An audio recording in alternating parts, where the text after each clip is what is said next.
Hello and welcome everyone. In this video I'll show how I painted the Vampire Count's Wight King. Here is the list of paints I've used.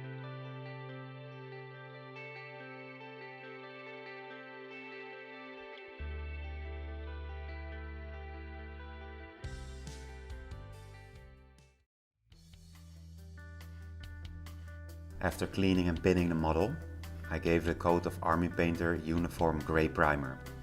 I decided painting the pieces separate and assemble it later.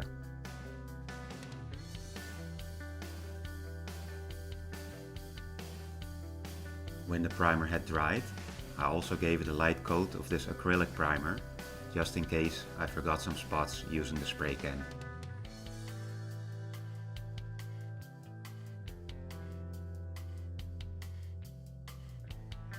Alright, so here we go. As the first step, I started airbrushing a pre-shade using purple. I decided painting the inside of the cloak first and come back later once assembled for the outside.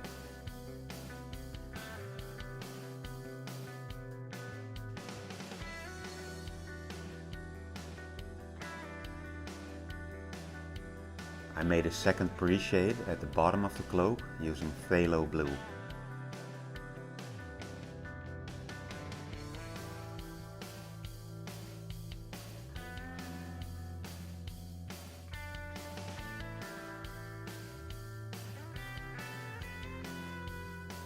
When this was done, I did a light overspray over the blue using teal.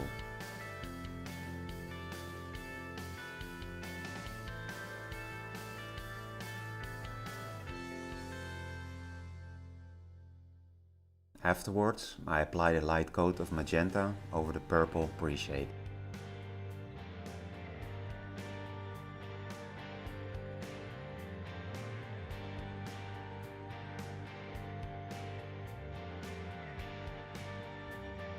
In order to blend the blue and the teal a bit more, I applied a light overspray using phthalo green. I then started base coating the blade of the sword using light livery green.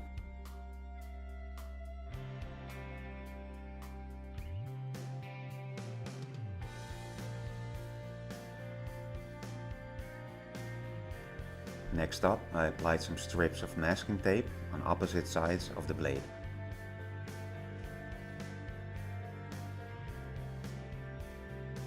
When this was done, I applied some ascorpina green to half of the blade on both sides.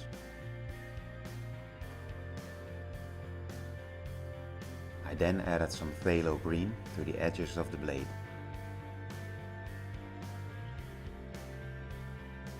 When this was done, I did the same for the other side of the blade and then removed the masking tape.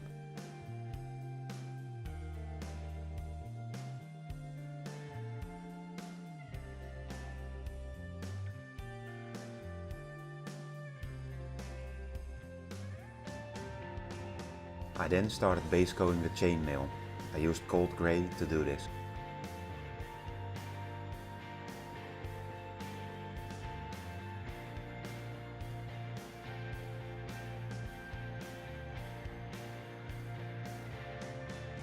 I made a mix of ivory and cold grey to paint his footwear.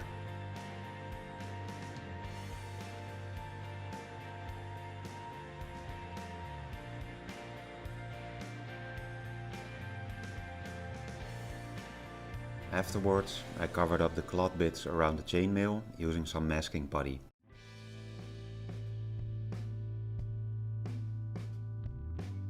Next up, I shaded the chainmail using German grey.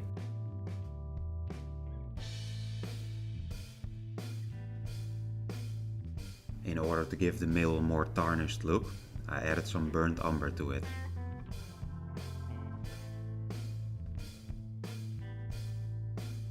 When this was done, I started adding a few edge highlights to the mail using a mix of cold grey and ivory.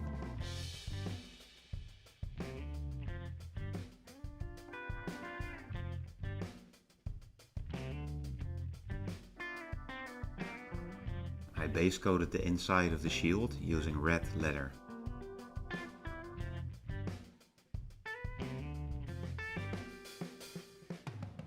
Afterwards, I applied some shadows using burnt umber.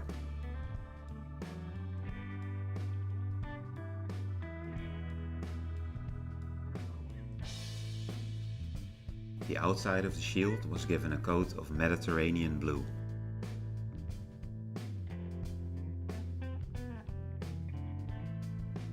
I then applied some phthalo blue for the shadows and some blue RLM for the highlights afterwards.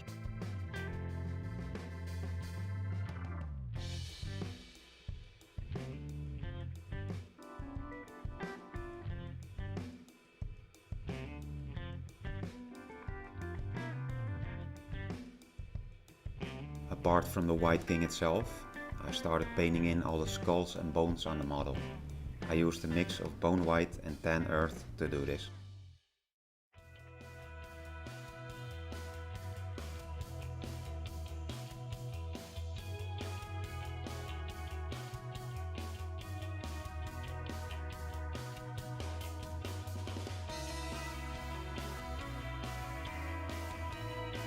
The rings and belt buckles were given a base coat of German camel black brown.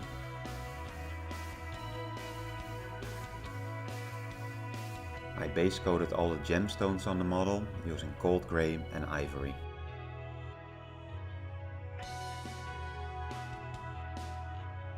I then base coated the shaft of the scepter using a mix of plague brown and burnt umber. Next up, I painted the belts using plague brown mixed with English uniform.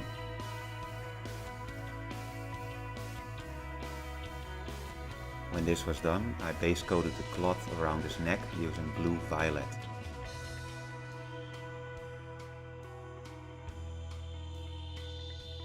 The small pouch was given a coat of camo medium brown mixed in with red leather. I then painted the armor plates on his chest and shoulders using a mix of cold grey and German grey.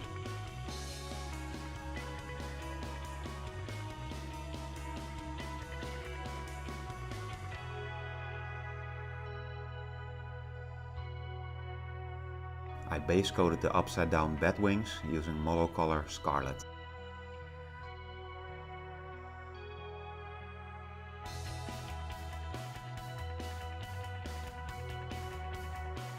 The keychain was then base coated using German camo black brown.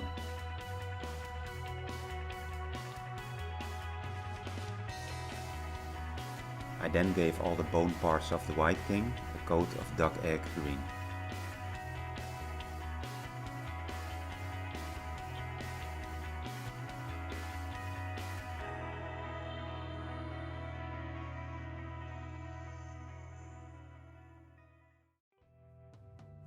At this point I will make a few blends using some glazes, which in this case will be scarlet red towards violet. I personally like to add a drop of drying retarder to all my paints, as this will give you a bit more working time. Next up, I will add in a few drops of acrylic medium to the mix, usually around 6 to 8 parts to 1 part paint.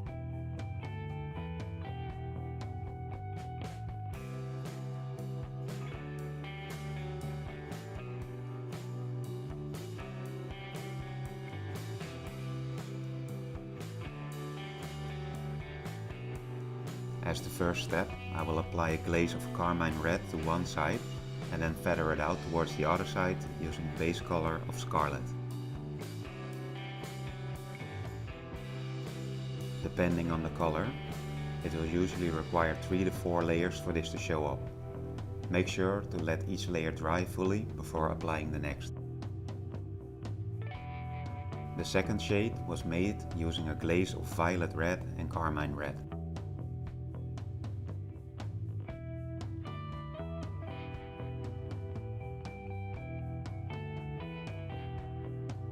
For the last step on the wings, I applied a glaze of violet and carmine red.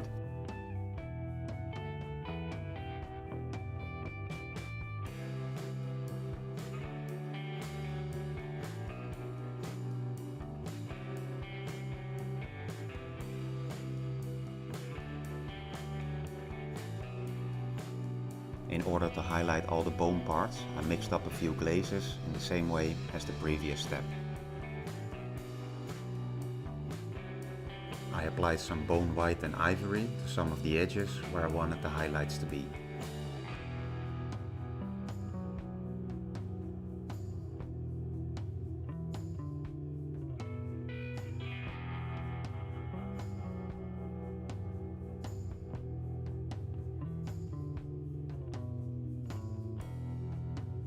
Next up, I highlighted and shaded the armor using gold grey, ivory and German grey.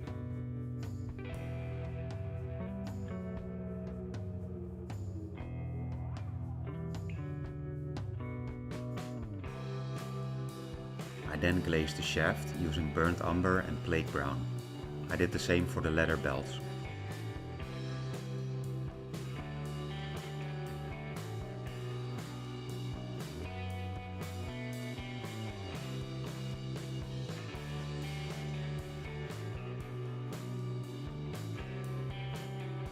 When this was done, I edge highlighted the belts using bone white.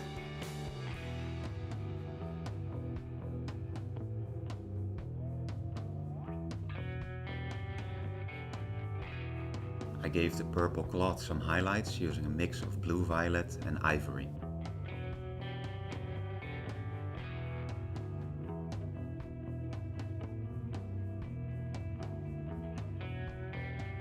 I then started painting the vial. I used Escarpina green as the base coat.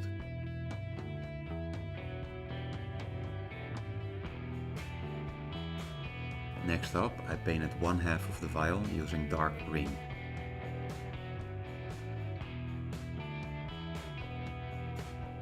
I then made a small stripe in the middle using light livery green.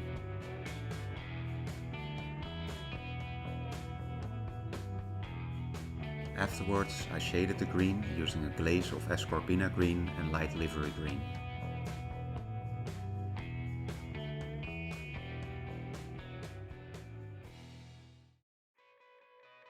I painted the keychain and rings using Model Air Gun, and then applied a few random metallic colors in order to paint the keys.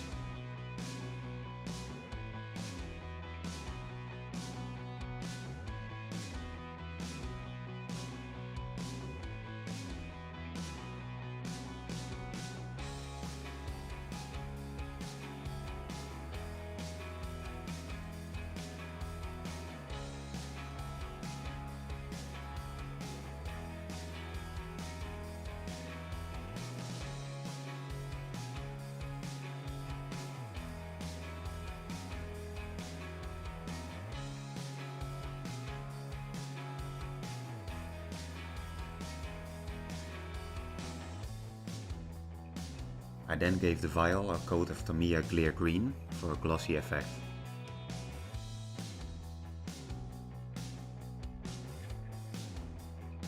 Next up, I used Tamiya clear red for all the gemstones.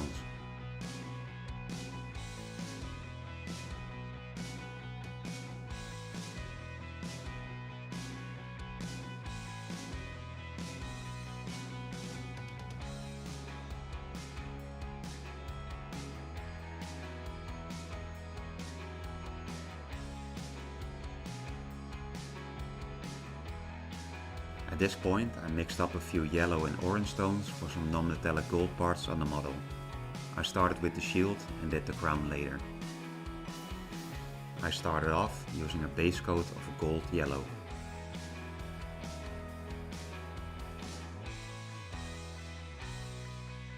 When this was done, I glazed in some shadows using orange brown and gold yellow.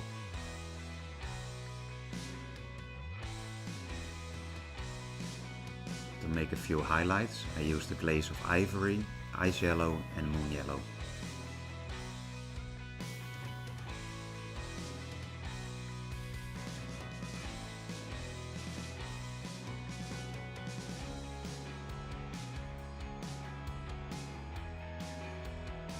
In preparation for the oil wash I will apply next, I gave the parts a light coat of gloss varnish. I usually use oil washes as the very last step, however I decided giving the inner parts a wash now, since they were hard to reach once assembled. I use a tiny drop of oil paint and then mix it in with some odorless white spirit to make some washes.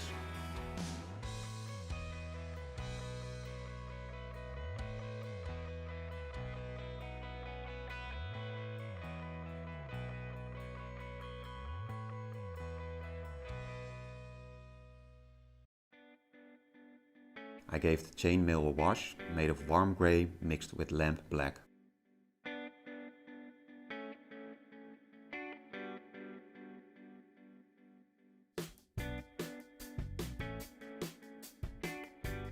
I then gave the bone parts a wash of Van Dyke brown.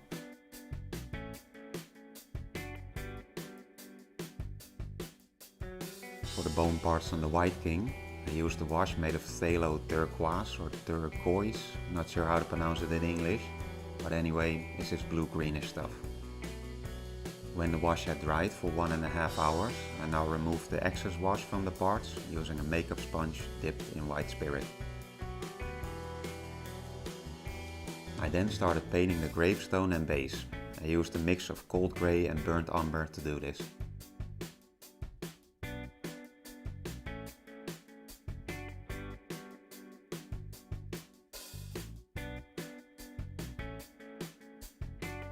Next up, I applied a few weathering pigments to the base.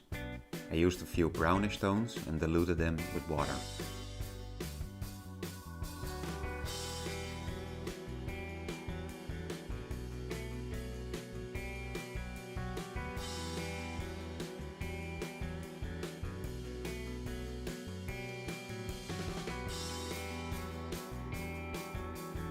When the pigment wash had dried, I then used a stiff brush and brushed some of it off to give it a dusty effect.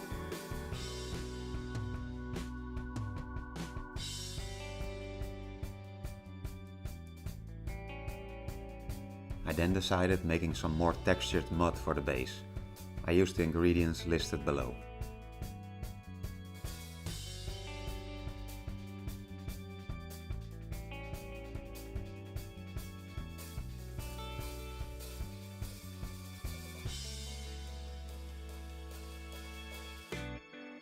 At this stage I had assembled the miniature and also masked off some areas around the cloak using masking tape.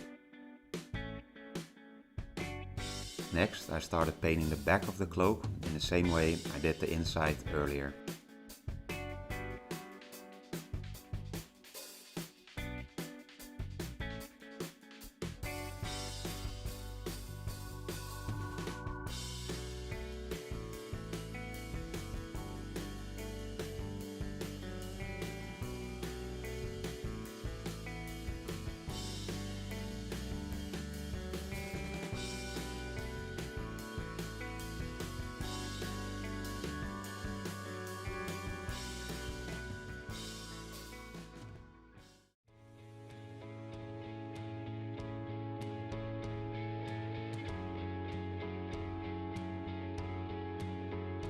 I then started base coating the fur.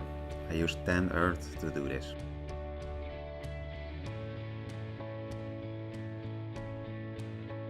I gave the inside part of the crown a base coat of carmine red.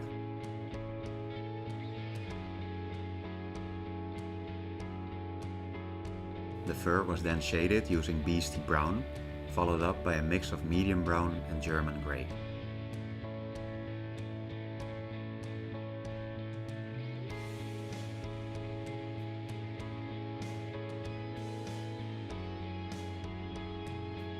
I made a few lighter spots here and there using bone white.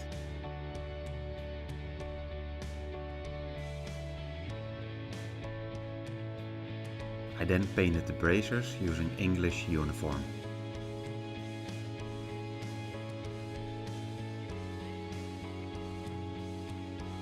I base coated the hilt on the sword using a mix of beastie brown and red leather.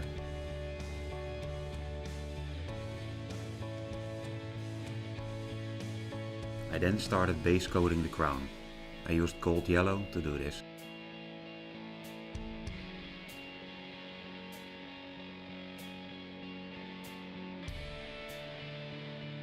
Next I started shading and highlighting the crown. I used the same glaze mixes as I did with the shield earlier.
I highlighted the hilt of the sword using red leather.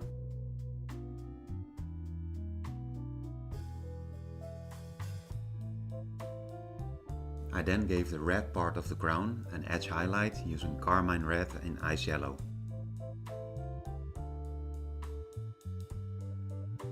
I also gave the edges of the cloak an edge highlight. I used a mix of ivory and magenta for the purple parts.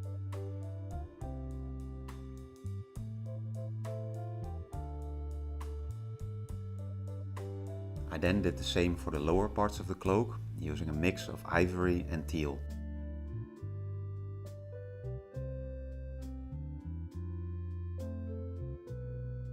The sides of the base were then given a coat of German camo black-brown.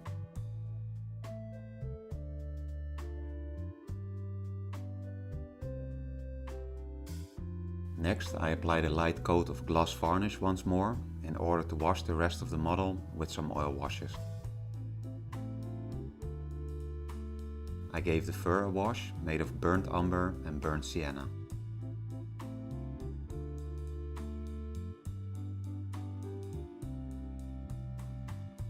The metal plates on his chest were given a wash of warm grey and lamp black.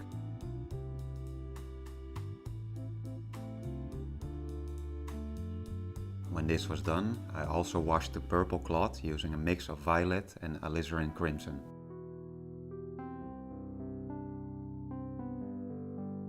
When the wash had fully dried, I then removed the excess wash once again using white spirit and a makeup sponge.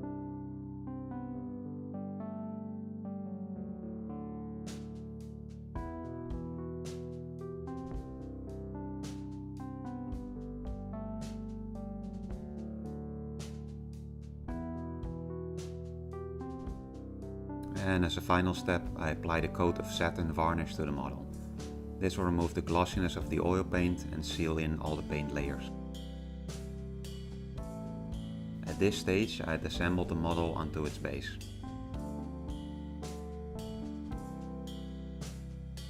Because some parts of the model were already molded onto the base, I was a bit limited in what I could do with it. And because of this reason, I decided making a little display base for the model.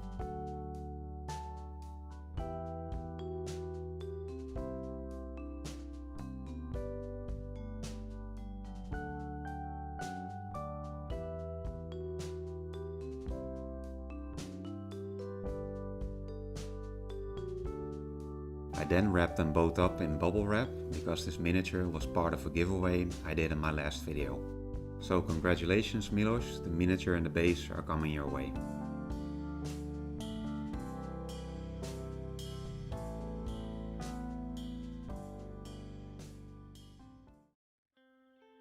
Alright, so that literally wraps up this video. I hope you liked it and that it was of any use to you.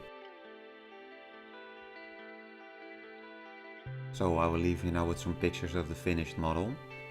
As always, thank you for watching, stay tuned for more and take care. Work complete.